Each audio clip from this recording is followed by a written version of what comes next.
Media sosial seperti Facebook, TikTok, Instagram, X, dan YouTube kini jadi alat penting bagi aktivis HAM dan demokrasi, serta organisasi masyarakat sipil. Di sana kritik disuarakan, kampanye dijalankan, dan publik diajak peduli. Cepatnya sebaran informasi membuat isu viral kerap memaksa negara bereaksi. Lahirlah istilah no viral, no justice. Namun tak semua pihak nyaman. Kritik digital dibalas dengan serangan digital. SafeNet mencatat sepanjang 2024 ada 330 serangan cyber terhadap penggiat sipil. Angka tertinggi terjadi Agustus, 40 serangan. Bertepatan dengan kampanye tagar peringatan darurat. Korban terbanyak pelajar, mahasiswa, lalu aktivis dan organisasi masyarakat sipil. Di triwulan pertama 2025 sudah ada 137 kasus dan 60% menyasar aktivis. Serangan ini tak hanya terjadi di Jakarta, tapi juga menjalar ke berbagai daerah, termasuk Sumatera Barat.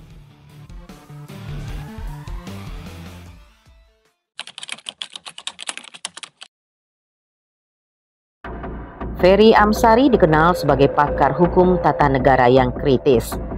Tak hanya mengkritisi isu korupsi, namun juga pelanggaran konstitusi yang diobok-obok untuk kepentingan kekuasaan. Selain di televisi, kritik aktor film Dirty Food ini juga disampaikan lewat kanal YouTube pribadinya. KPK hanya mengejar lawan-lawan politik. Statement-statement itu pun kerap viral di berbagai media sosial. Ragam kritik itu akhirnya berimbas pada teror dan serangan digital, seperti kritik tentang seleksi pimpinan KPK yang ia bahas di akun YouTube pribadinya. Akun dengan 50.000 pengikut itu akhirnya diretas. Menjelang selesai subuh, saya coba lihat YouTube dan perkembangan di dalamnya. Ternyata sudah tidak bisa diakses.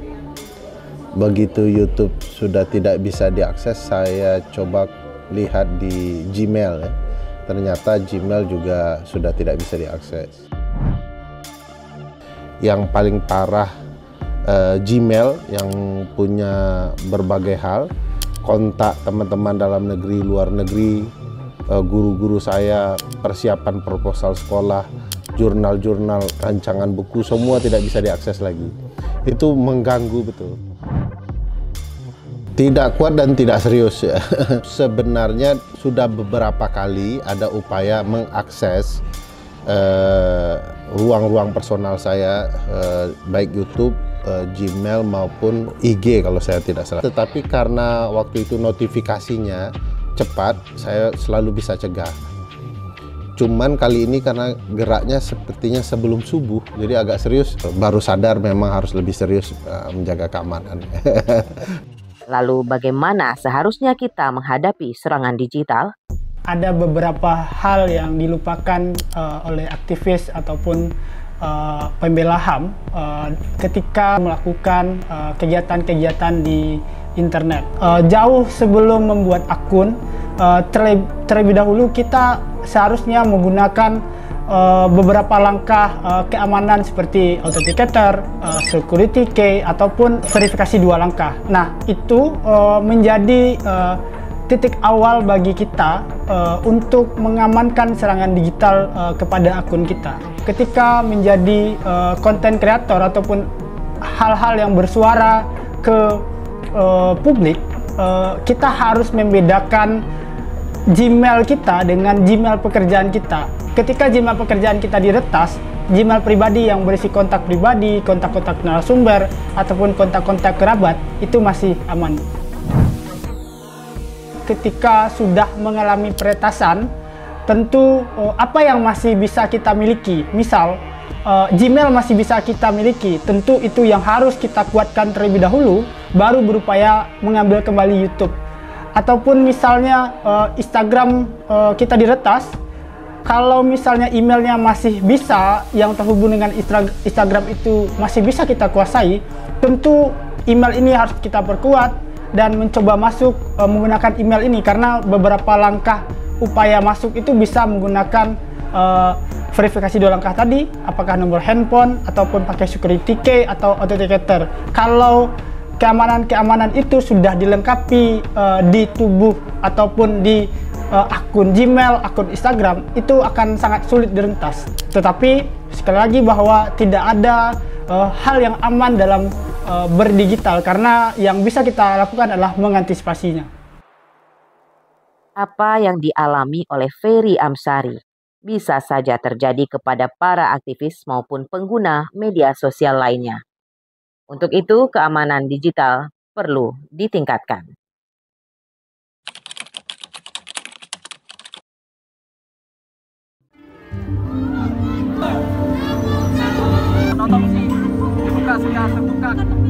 LBH Padang hadir sebagai barisan depan pembela hak asasi di Sumatera Barat.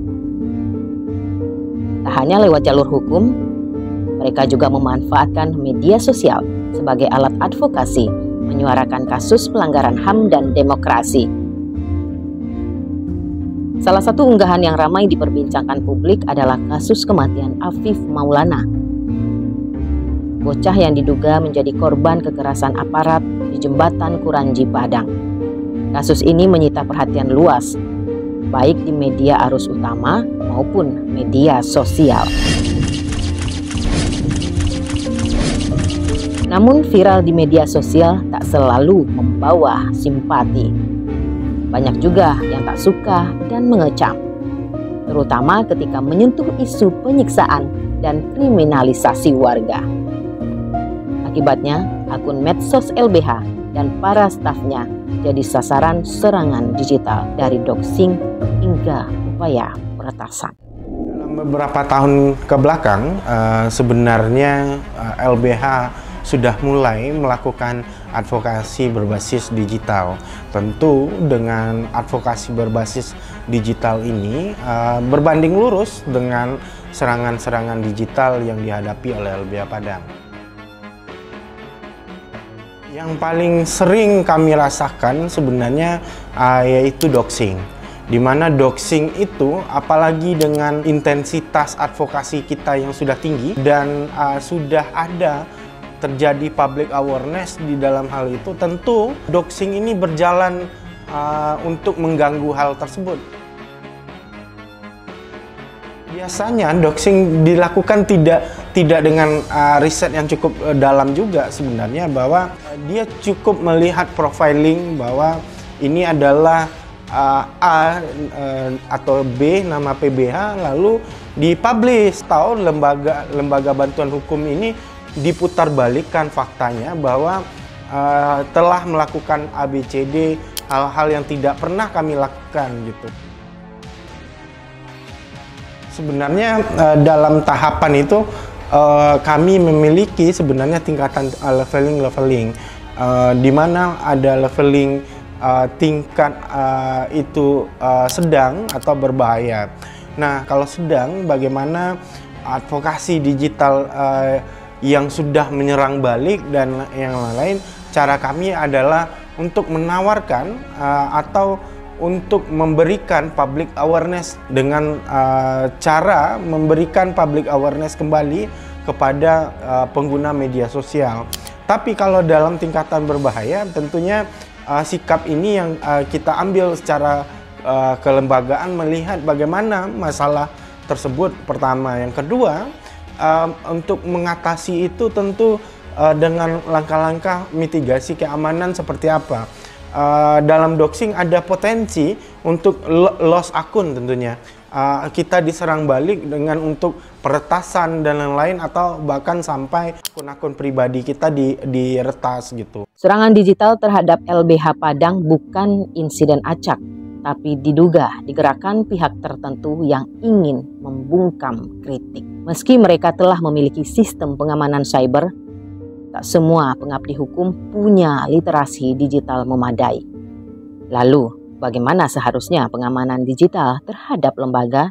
LBH Padang secara prinsip dia sudah bagus dalam proses keamanan digital.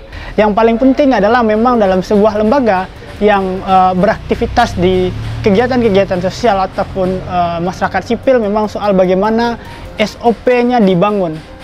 Dan memang kekurangan yang seperti yang disampaikan oleh Direktur LBH Padang tadi, tidak semua anggota yang punya pemahaman tentang bagaimana berkeamanan digital yang baik atau bermedia sosial yang baik, sehingga memang penting untuk semua anggota lembaga ataupun semua aktivis yang bergerak di bidang HAM ataupun lingkungan belajar soal keamanan digital, karena kita tidak bisa menafikan bahwa semua kampanye itu malahan lebih banyak dengar di akses-akses digital seperti media sosial, Instagram, ataupun tulisan-tulisan yang kita posting di ataupun video-video yang kita buat di TikTok ataupun YouTube dan lain-lain.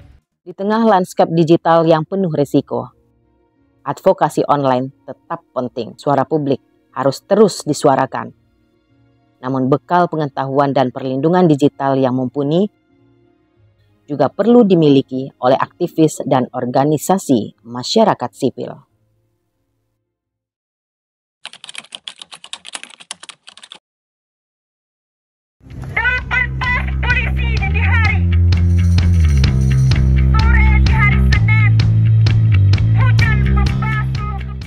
Terlibat aktivitas pembelaan HAM dan demokrasi sudah dijalani secara azmi sejak 2016. Hidup di lingkungan pedagang pasar yang kerap berhadapan dengan penertiban, ikut membentuk dirinya sebagai perempuan yang aktif dalam aksi dan advokasi masyarakat sipil. Tak hanya ikut berdemonstrasi dan aksi, Sarah juga aktif dalam advokasi di dunia maya. Dengan akun Instagram pribadinya, Sarah kerap mengkritik para pihak yang menindas rakyat, serta ikut memviralkan suara-suara masyarakat yang tak terdengar. Tidak saja yang terjadi di Sumatera Barat, namun juga di berbagai daerah Indonesia.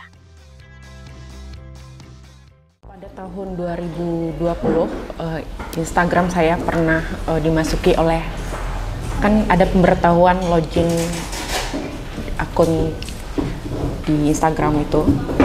Nah, kemudian saya memastikan itu di daerah mana, karena kan di Instagram ada ya, bisa dilihat thread. Nah, ternyata itu di luar Pulau Sumatera. Waktu itu kita sedang melakukan aksi terkait penolakan Omnibus Law ya, dan itu gerakan cukup besar gitu. Nah, saya juga aktif membagikan beberapa informasi terkait penggodokan undang-undang ini. Jangkauannya ada 30.000. Namun aksinya di media sosial berujung pada sejumlah serangan digital. Tidak saja doxing, namun juga upaya peretasan akun pernah ia alami. Waktu ada penggusuran waktu di Pantai Purus, pedagang kaki lima. Nah, kemudian saya mencoba membagikan represif yang dilakukan Pol PP kepada pedagang tersebut, dan saya bagikan di Instagram juga. Nah, ternyata banyak serangan itu lebih ke personal gitu. Hati-hati ya gitu, kamu udah ditandain gitu. Tapi saya tidak pernah merespon itu. Saya sudah tahu resiko paling besar yang mesti saya hadapi itu apa. Tapi barangkali memang persiapannya untuk sampai se-safety itu dalam konteks media saya belum punya bekal yang sekuat itu. Memang ketika terjun di aktivitas sosial seperti ini kita rentan dan sangat beresiko. Pertama dari serangan digital, keamanan pribadi juga. Tapi yang mesti kita bicarakan itulah bagaimana solusinya untuk mengamankan ini gitu. Tapi setidaknya kita udah tahu resikonya sejauh apa, seberat apa, dan semengerikan apa gitu. Kenapa Sarah bisa rentan mendapat serangan digital dan apa yang harus ia lakukan? Salah satu yang dialami oleh Sarah yaitu upaya peretasan ke akun sosial medianya. Sebenarnya hal ini sering terjadi atau sering didapati oleh kawan-kawan aktivis. Bahkan tidak hanya akun sosial media, tapi juga akun-akun seperti Gmail ataupun WhatsApp, bahkan sampai ke akun-akun yang itu bersifat pribadi. Nah, hal ini membuktikan bahwa aktivis menjadi salah satu kelompok rentan atau kelompok yang sangat riskan untuk mengalami serangan digital. Tapi yang perlu kita pahami bahwa dalam serangan digital ataupun dalam dunia cyber tidak ada hal yang aman. Jadi ketika orang mau berniat, sangat berniat untuk melakukan serangan digital kepada seseorang ataupun kepada lembaga tertentu, itu pasti akan bisa diretas. Tapi apa yang bisa kita lakukan adalah meminimkan risikonya. Selain mengamankan sandi, hal yang bisa kita lakukan yaitu dengan membedakan akun pribadi kita dengan akun-akun yang berhubungan dengan kerja-kerja aktivisme yang digunakan untuk kampanye kah, ataupun digunakan untuk menyuarakan kebebasan berekspresi, kebebasan HAM, soal yang sejenisnya. Serangan digital rentan terjadi tidak saja kepada para aktivis, namun juga mereka yang belum memahami tentang keamanan di dunia maya. Sehingga pengetahuan tentang safety digital perlu dipraktekkan agar suara yang disampaikan tidak berujung pada masalah baru.